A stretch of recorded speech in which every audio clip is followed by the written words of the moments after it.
कांग्रेस नेता भूपेश बघेल ने कहा कि हम अब अपने कर्मचारियों को कार्यालय में नहीं ला सकते हैं। हमें बताया गया था कि केवल 2 सीएम ही यहां आ सकते हैं और किसी और को अनुमति नहीं है। उन्होंने राहुल गांधी के मुंह में हाथ डालने की कोशिश की है, उनको बहुत महंगी पड़ेगी।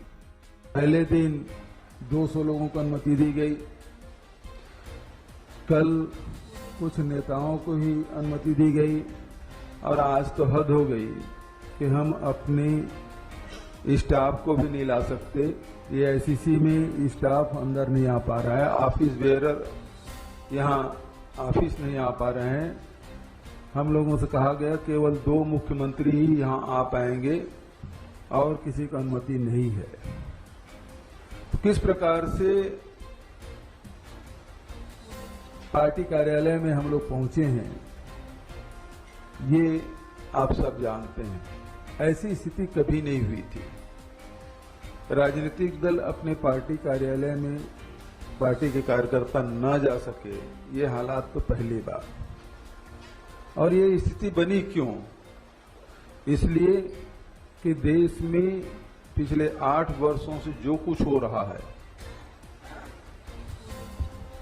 उस सबको एक व्यक्ति लगातार केंद्र सरकार के नाकामियों पे, उनके गलत इरादों पे, उनके गलत फैसलों पे उंगली रखते चल रहा है।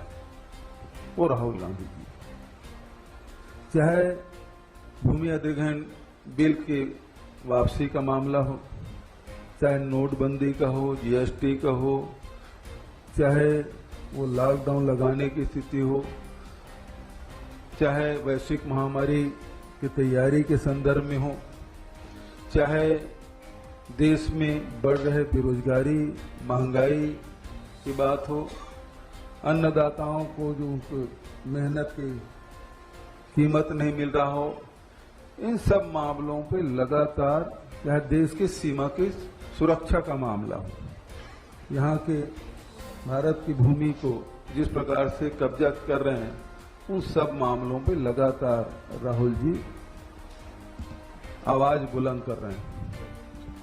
ऐसी स्थिति में जब देश में महंगाई बढ़ रही है, बेरोजगारी बढ़ रही है, तो इन लोगों ने तय किया कि एक इस व्यक्ति को दबा दिया जाए, इस व्यक्ति को परेशान किया जाए, तो हमारे खिलाफ कोई बोल नहीं पाएगा। दरअसल इनका जो राष्ट्रवाद है वो आयातित राष्ट्रवाद है और उस राष्ट्रवाद में यही है कि जो भी विरोध में हो उसको दबा दिया जाए, कुचल दिया जाए, रौंद दिया जाए। और उसी तर्ज पे चलते हुए ये सारी गतिविधियां आप देख रहे हैं कि जिस प्रकार से सेंट्रल एजेंसियों का दुरुपयोग केंद्र की सरकार कर रही है, जितने भी विपक्षी दल के लोग हैं उसे किसी न किसी मामले में फंसाकर उसके मुंह को बंद करने की कोशिश की जा रही है। लेकिन अभी वो राहुल जी के मुंह में हाथ डालने की कोशिश उन्होंने की है। मैं समझता हूं कि उनको बहुत महंगी पड़ेगी। आप कार्यालय